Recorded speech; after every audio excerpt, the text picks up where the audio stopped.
Welcome to this video on creating and assigning IAM roles. We're going to create an IAM role that grants S3 read-only access and then assign it to an EC2 instance. By the end of this video, you will learn how to create an IAM role with S3 read-only permissions, how to assign an IAM role to an EC2 instance, how to SSH into an EC2 instance, and access S3 using AWS CLI. Step 1. Creating the IAM role. Go to the AWS console, then navigate to IAM and select Roles.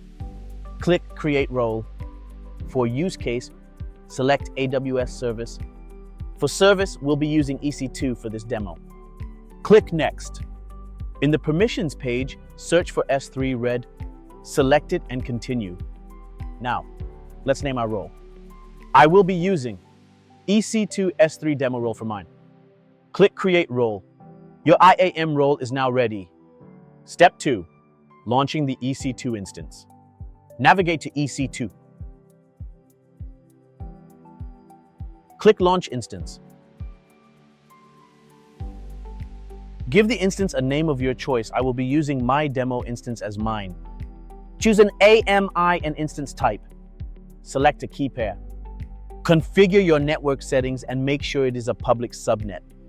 Launch the instance. Step 3. Attaching IAM role to EC2 instance. Click Actions, then Security. Select Modify IAM role. Select the newly created IAM role, in my case, EC2 S3 demo role. Save changes. Step 4. Connect to the instance and install AWS CLI. Select the instance and click Connect. Use the default settings and click Connect. Now we are connected to the instance. Let's install AWS CLI using this command.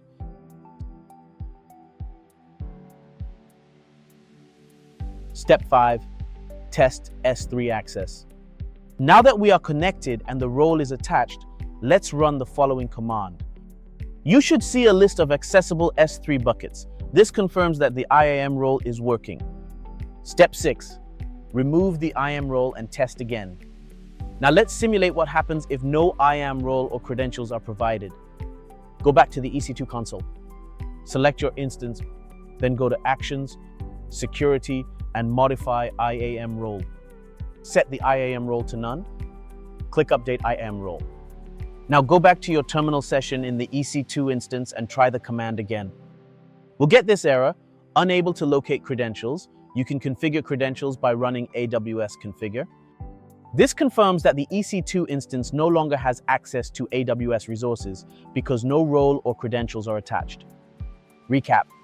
In this video, you learned how to create and assign an IAM role to an EC2 instance, use AWS CLI inside the EC2 to access S3, remove the role and observe permission errors. I hope you enjoyed this lesson.